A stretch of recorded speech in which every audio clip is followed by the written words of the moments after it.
जिस तरह कांच का टुकड़ा छटकने पर तेज धार के जैसा हो जाता है, उसी तरह की अवस्था इंसान के टूटे हुए दिल की होती है। हर बात को दिल से लगाओगे तो रोते रह जाओगे। इसलिए सुखी रहने के लिए न ज्यादा भावुक हो, न हर बात को दिल से लगाओ। किसी को खुद का दुख दर्द पहुंचाता है तो किसी को दूसरे का सुख दर्द पहुंचाता है। जब परमात्मा अपनी मर्जी से कुछ देता है तो हमारी सोच से परे होता है। हमें हमेशा उसकी मर्जी में रहना चाहिए। क्या पता वह हमें पूरा समुद्र देना चाहता हो और हम हाथ में चम्मच लेकर खड़े हों। अर्जुन ने श्री कृष्ण से पूछा, जहर क्या है? कृष्ण ने जवाब दिया, हर वह चीज जो जिंदगी में आवश्यकता से अधिक होती है वही जहर होती है। फिर चाहे वह ताकत हो, धन हो, भूख हो, लालच हो, अभिमान हो, आलस हो, महत्वाकांक्षा हो, प्रेम हो या घृणा। इंसान का अपना क्या है? जन्म किसी और ने दिया, नाम किसी और ने रखा, शिक्षा किसी और ने दी, रोजगार किसी और ने दिया, इज्जत किसी और ने दी, पहला और आखिरी स्नान भी कोई और कराएगा, शान कोई और ले जाएगा, मरने के बाद संपत्ति भी कोई और बांट लेगा। तो फिर इंसान घमंड किस बात का करता है? आपको शक्तिशाली बनना है, इसलिए नहीं कि आप किसी को दबा सकें, बल्कि इसलिए कि कोई आपको दबा ना सके। दोस्तों, इस दुनिया में कोई भी किसी का अपना नहीं है। अगर आपको भी लगता है कि इस दुनिया में सब कोई अपना है तो आप बिल्कुल गलत हैं, क्योंकि जब आपको उन लोगों की जरूरत पड़ेगी तो कोई भी साथ नहीं देगा। यह एक कड़वा सच है। आप लोग इसे जितना जल्दी अपने दिमाग में बैठा लो, उतना ही आप लोगों के लिए अच्छा होगा। बहुत पुराने समय की बात है। एक गांव में एक दुखी परिवार रहता था। उस परिवार में 7 लड़के और 1 लड़की थी। उन 8 के माता पिता जल्दी ही गुजर गए थे, तो बच्चों ने भी जल्दी ही अपनी अपनी जिम्मेदारियां समझ ली थी। शुरुआत में सबको गुजारा करने में काफी परेशानी हुई, लेकिन समय के साथ सब कुछ उन्हें आसान लगने लगा। अब उन्होंने मां बाप के बिना जीना सीख लिया था। वह 7 भाई और 1 बहन उस गांव में बड़े प्यार से मिलजुल कर रहते थे।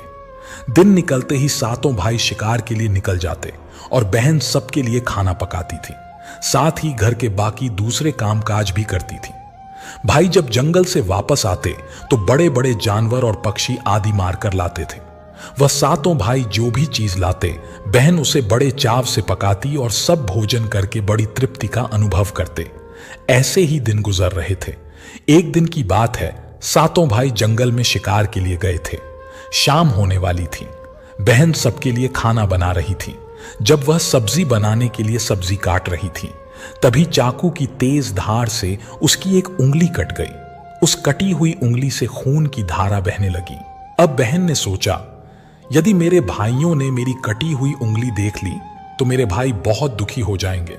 इसलिए उसने सोचा कि अपने भाइयों से यह बात छिपा लेनी चाहिए। उसने बहते हुए खून को अपनी ओढ़नी से पोंछना चाहा, लेकिन फिर सोचा, अगर भाइयों ने ओढ़नी में लगे खून के धब्बे देख लिए तो मुझसे पूछेंगे और फिर मुझे सब बताना पड़ेगा। वे परेशान हो जाएंगे। फिर उसने सोचा कि दीवार पर पोंछ देती हूं, लेकिन तुरंत यह विचार आया कि अगर दीवार पर खून के निशान देख लिए तो वे भी सवाल करेंगे। बहन बेचैन होकर इधर उधर घूमने लगी, लेकिन उसे कोई ऐसी जगह नहीं मिली जहां उसका बहता हुआ खून भाइयों की नजरों से बच सके। आखिर में उसने कोई उपाय न मिलने पर खून उसी सब्जी में पोंछ दिया जो वह खाने के लिए बना रही थी।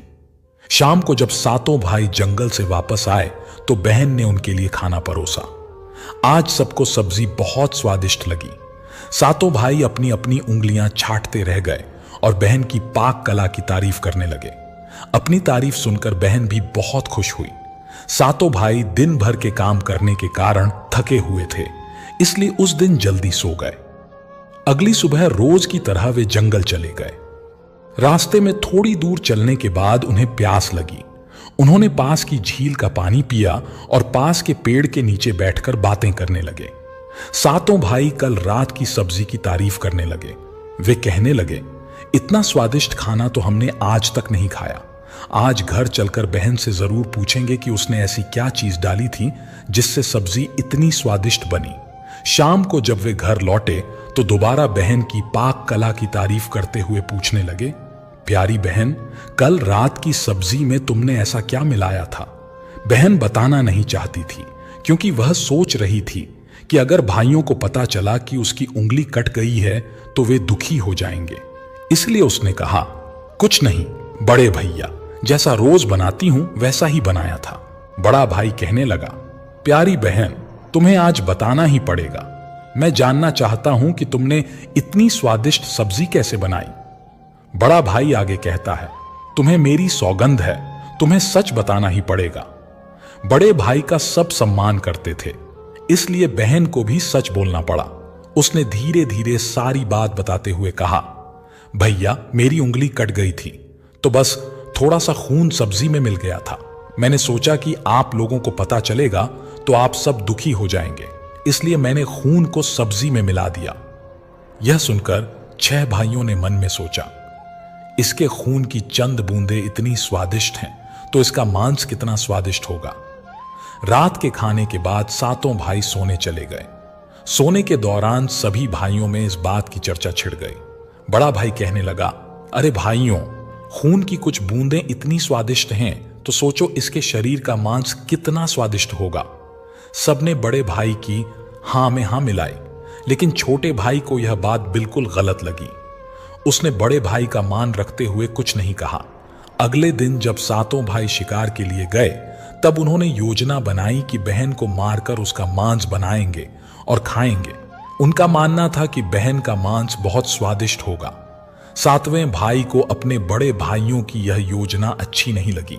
वह अपनी बहन को बचाने के लिए बेचैन हो गया, लेकिन वह खुलकर इसका विरोध नहीं कर सकता था क्योंकि 6 भाई एक तरफ थे। सभी भाइयों ने मिलकर एक टीले पर बांस और पत्तों से एक चबूतरा बनाया जिसे उन्होंने चांद कहा। योजना यह थी कि बहन को बहला फुसलाकर वहां लाएंगे और तीर मारकर उसकी हत्या करेंगे।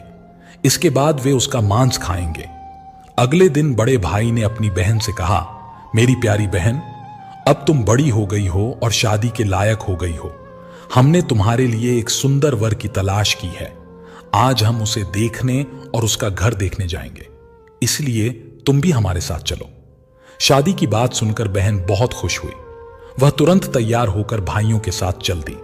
चलते चलते जब बहन थक गई तो उसने बड़े भाई से पूछा, भैया मेरा ससुराल अब कितना दूर है? तब बड़ा भाई बोला, बस अभी कुछ देर में पहुंचने वाले हैं। वह देखो बहन, दूर से दिखाई दे रहा है। बड़े भाई ने टीले पर बने चांद की ओर इशारा करते हुए कहा, वह तुम्हारा ससुराल है जहां तुम राज करोगी। यह सुनकर बहन आनंदित हो उठी। चांद पर पहुंचने के बाद बड़े भाई ने छोटे भाइयों को आदेश दिया, अपनी बहन को रस्सी के सहारे बांस के खंभे से बांध दो। सभी भाइयों ने मिलकर बहन को जल्दी से बांध दिया। अपनी ही भाइयों को हत्यारे के रूप में देखकर बहन का हृदय हाहाकार कर उठा। वह ईश्वर को याद करते हुए कहने लगी, हे ईश्वर, अब तुम ही मेरा सहारा हो। मेरे 7 भाई मेरी हत्या करना चाहते हैं। इनमें से एक भी ऐसा नहीं है जिसके दिल में मेरे लिए दया और प्रेम हो। 7वें भाई को बहन की पुकार पर दया आ गई, लेकिन 6 भाइयों का विरोध करने का साहस वह नहीं जुटा पाया। बहन को बांधने के बाद बड़े भाई ने सबको बारी बारी से उस पर प्रहार करने का आदेश दिया। बड़ा भाई सबसे पहले धनुष बाण लेकर अपनी बहन पर प्रहार करने को आगे बढ़ा। तभी बहन ने भाई के सामने हाथ जोड़कर करुण स्वर में कहा, मारो मारो भैया, छाती में लक्ष्य करके, तुम्हारा तीर जंगल को जाएगा। भाई ने कठोरता दिखाते हुए तीर चलाया, लेकिन उसका निशाना जो हमेशा अचूक रहता था आज विफल हो गया। इसके बाद दूसरा भाई तीर चलाने को तैयार हुआ। बहन ने उसके सामने भी हाथ जोड़कर वही करुण गीत गाया। उसका भी निशाना चूक गया। इसी तरह सभी 6 भाइयों ने बारी बारी से बहन पर तीर चलाने की कोशिश की, लेकिन हर बार उनका निशाना चूक जाता। अब 7वें भाई की बारी थी। उससे 6 भाई कहने लगे, भाई पूरी ताकत से तीर चलाना और बहन को एक बार में मार देना। अगर तुम्हारा निशाना चूक गया तो तुम जिंदा नहीं बचोगे, हम सब तुम्हें मार देंगे। बहन ने छोटे भाई की जान बचाने के लिए अपनी जान न्यौछावर करने का निश्चय किया। वह ईश्वर से प्रार्थना करने लगी, हे ईश्वर, मेरे भाई का तीर मेरी छाती भेदने में सफल हो जाए। फिर वह करुण गीत गाने लगी, मारो मारो भैया, छाती में लक्ष्य करके, भैया छाती में लक्ष्य करके तेरा तीर मेरी छाती भेद जाए। छोटे भाई ने तीर चलाया। उसका तीर बहन के माथे पर जाकर लगा। बहन दर्द से तड़प उठी और कुछ देर तड़पने के बाद उसने प्राण त्याग दिए। सातों भाइयों ने मिलकर अपनी बहन का मृत शरीर नीचे उतारा। इसके बाद 6 भाइयों ने मिलकर बहन के शरीर के छोटे छोटे टुकड़े कर दिए। बड़े भाई ने 7वें भाई को जंगल से लकड़ी और पानी लाने का आदेश दिया। छोटा भाई पानी और लकड़ियों के साथ साथ कुछ मछलियां और केकड़े भी ले आया। वह अंदर ही अंदर बहुत दुखी था, क्योंकि उसके भाई बहन का मांस बड़े शौक से पका रहे थे। छोटे भाई ने बहन के मांस के साथ साथ मछली और केकड़े भी पकाने को डाल दिए, जिससे उसने अपने खाने का जुगाड़ कर लिया। जब चावल और मांस तैयार हो गया तो छोटे भाई ने पहले ही अपने बैठने के स्थान पर एक छोटा सा गड्ढा खोद लिया था। उसने अपनी बहन के मांस को चुपके से उस गड्ढे में डाल दिया और मछली और भात खाने लगा। बाकी 6 भाई बहन की हड्डियां चबाने लगे तो छोटा भाई केकड़ा चबाने लगा। जब सबने बहन के शरीर का स्वादिष्ट मांस खाकर अपना पेट भर लिया तो बड़े भाई ने 7वें भाई से कहा, जूठा साफ कर दो। छोटे भाई ने बहन की बची कुची हड्डियां और शरीर के अन्य भाग जैसे सिर, नाखून, पंजे आदि इकट्ठा किए और एक गड्ढे में डालकर ऊपर से मिट्टी से ढक दिया। कुछ समय बाद जहां बहन के मांस के टुकड़े डाले गए थे, उस स्थान पर बांस का एक पौधा उग आया। धीरे धीरे वहां बांसों का झुरमुट बन गया। एक बार एक संत वहां आए और उसी बांस के झुरमुट तले छुपकर ध्यान करने लगे। उसी समय आकाशवाणी हुई, संत दुर्गंध आ रही है, संत दुर्गंध आ रही है। बार बार यह आकाशवाणी सुनने के बाद संत ने झटपट उस स्थान को साफ कर दिया। उस संत ने झुरमुट में से एक बांस को काट लिया और अपने साथ ले गए। उस बांस को काटकर संत ने एक बहुत ही सुंदर बांसुरी बनाई और उसे बजाकर दिन भर लोगों के घर जाकर भिक्षा मांगने लगे। भिक्षा के बदले संत लोगों को उपदेश दिया करते थे। एक दिन संत भिक्षा मांगने के लिए उसी गांव में चले गए जहां उस बहन के 7 भाई रहते थे। जैसे ही संत बड़े भाई के द्वार पर पहुंचे, उन्होंने बांसुरी बजाना शुरू किया। बांसुरी से आवाज आई, हे दुश्मन, सबसे बड़ा नहीं बाजो रे बांसुरी, बड़े भाई के घर नहीं बाजो रे बांसुरी, दया प्रेम सब छोड़कर रिश्ते में यही दाग लगाया है, नहीं बाजो रे बांसुरी। इस करुण आवाज को सुनकर बड़े भाई के पसीने छूटने लगे। उसने अपनी पत्नी से कहा, इस योगी को तुरंत भिक्षा दो और यहां से विदा करो। उसकी पत्नी ने वही किया। योगी को तुरंत भिक्षा देकर विदा कर दिया। इसी तरह योगी बाबा बारी बारी से 6 भाइयों के द्वार पर गए। जैसे ही वे उनके घर पहुंचे, बांसुरी से वही गीत बजने लगा। उन 6 भाइयों ने भी अपनी पत्नियों से कहा, तुरंत भिक्षा देकर इस संत को विदा कर दो। उनके मन में डर समा गया कि यदि यह संत ज्यादा देर रुका तो यह राज खुल जाएगा कि उन्होंने ही अपनी बहन की हत्या की थी। अंत में योगी 7वें भाई के द्वार पर पहुंचे। 7वां भाई अब तक कुंवारा था और अकेला रहता था। जब योगी बाबा उसके द्वार पर आए तो बांसुरी बोल उठी, बाजो रे बांसुरी, मेरे सबसे छोटे भाई के घर। मेरे छोटे भाई ने मन की बात में छुपा कर रखी है युग युग की। बांसुरी बोली, यही है मेरे सबसे प्यारे भाई का घर। योगी की बांसुरी से इतना प्यारा और दिलचस्प गीत सुनकर छोटे भाई ने उन्हें सम्मान के साथ अपने घर में बैठने के लिए स्थान दिया। उसने जलपान से उनका सत्कार किया। उसके बाद छोटे भाई ने बांसुरी के विषय में चर्चा की। योगी ने उसे बांसुरी की जन्म कथा सुनाई कि कैसे उन्होंने बांस को काटकर बांसुरी बनाई और कैसे आकाशवाणी हुई थी। छोटे भाई ने बांसुरी को योगी से मांगने की प्रार्थना की। योगी ने उसे वह बांसुरी सौंप दी। योगी के जाने के बाद छोटे भाई ने बांसुरी को अपने बिस्तर के सिरहाने की तरफ साफ सुथरे स्थान पर रखा। उसने वहां धूप दीप जलाकर बांसुरी का सम्मान किया। कुछ दिनों बाद छोटे भाई के घर में परिवर्तन दिखने लगे। जब वह काम से घर लौटकर आता तो सारा घर साफ सुथरा मिलता। जब रोज रोज यही बात दोहराई गई तो छोटे भाई ने अपनी भाभियों के घर जाकर पूछा, भाभी, मेरी गैर हाजिरी में आप लोग मेरे घर की साफ सफाई करती हैं क्या? सभी भाभियों ने जवाब दिया, हमें अपने घर के काम काज से फुर्सत नहीं है, तुम्हारा घर हम कैसे साफ करेंगे? छोटे भाई ने निश्चय किया कि वह आज छुपकर देखेगा कि उसका घर कौन साफ करता है। उस दिन वह काम पर नहीं गया और घर के एक कोने में छुप गया। घर सुनसान होते ही जहां बांसुरी स्थापित की थी वहां से उसकी बहन की शक्ल की एक लड़की निकली। उसने घर का सारा काम किया और फिर उसी बांसुरी में समा गई। छोटे भाई ने यह सब देखा तो उसे अपनी आंखों पर विश्वास नहीं हुआ। उसने यह बात अपनी बड़ी भाभी को बताई। बड़ी भाभी ने अपने छोटे देवर को समझाया, जैसे ही लड़की बांसुरी से बाहर निकलेगी तुम उस बांसुरी को आग में डालकर जला देना और फिर उस पर तुलसी का जल छिड़क देना, फिर देखना क्या होता है। छोटे भाई ने बड़ी भाभी के कहे अनुसार काम किया। जैसे ही लड़की बांसुरी से बाहर निकली उसने बांसुरी को आग में डाल दिया और लड़की पर पवित्र तुलसी का जल छिड़क दिया। तुलसी जल के स्पर्श से वह लड़की मानव रूप में आ गई। भाई ने देखा कि वह तो उसकी प्यारी बहन थी। उसने अपनी बहन को गले से लगा लिया। इसके बाद दोनों भाई बहन बड़े प्रेम से रहने लगे। बहन ने भाई को अपनाया और भाई ने बहन को। खुशी खुशी एक दूसरे के साथ रहते हुए उन्होंने अपना जीवन यापन किया। दोस्तों, यह एक कड़वा सत्य है कि इस दुनिया में कोई भी व्यक्ति किसी का सच्चा अपना नहीं होता। रिश्तों की मिठास और दोस्ती का बंधन अक्सर स्वार्थ से जुड़ा होता है। जब हम कठिनाइयों का सामना करते हैं तब हमें पता चलता है कि हमारे आसपास कितने लोग वास्तव में हमारे साथ हैं। बाहरी दुनिया में सब कुछ दिखावटी है। हर कोई अपने फायदे के लिए रिश्ते बनाता है। ऐसे में जब हमें समर्थन और सहारे की जरूरत होती है तो अक्सर हम अकेले रह जाते हैं।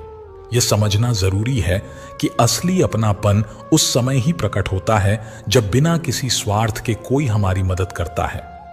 इस सच्चाई को स्वीकार करने में हमें समय लग सकता है, लेकिन यही समझ हमें मजबूत बनाती है। जब हम यह जान लेते हैं कि असली मित्रता और अपनापन बिना शर्त के होते हैं, तब हम सच्चे रिश्तों की कदर कर सकते हैं। इसलिए हमें अपने रिश्तों में सतर्क रहना चाहिए और उन लोगों को पहचानना चाहिए जो हमारे साथ सच्चे दिल से खड़े होते हैं। इस सच्चाई को अपनाना हमें एक बेहतर इंसान बनने में मदद कर सकता है। खूबी और खामी दोनों ही होती हैं हर इंसान में। जो तराशता है उसे खूबी नजर आती है और जो तलाशता है उसे खामी नजर आती है। एक शुक्राना, दूसरा मुस्कुराना और तीसरा किसी का दिल न दुखाना, यही 3 रास्ते हैं सुखी रहने के। जूते में कंकड़, आंख में बाल और शब्दों में कटुता किसी को सुख नहीं पहुंचा सकती। अच्छा इंसान हमेशा दुखी रहता है और वहीं दूसरी ओर बुरा इंसान हमेशा सुखी रहता है। अगर ऐसा है तो अच्छे कर्मों का अच्छा फल कैसे हुआ, बल्कि बुरे कर्मों का अच्छा फल हुआ। आखिर यह कर्मों का सारा खेल क्या है? यह कैसे हमारी जिंदगी को प्रभावित करते हैं? अगर हम यह समझ जाएं कि कर्मों का चक्र आखिर चलता कैसे है, तो हमें जिंदगी में सुख मिल सकता है, क्योंकि हम सिर्फ वही काम करेंगे जिससे हमें अच्छा फल प्राप्त हो। एक नगर में एक व्यापारी रहता था। वह व्यापारी बहुत धनवान था।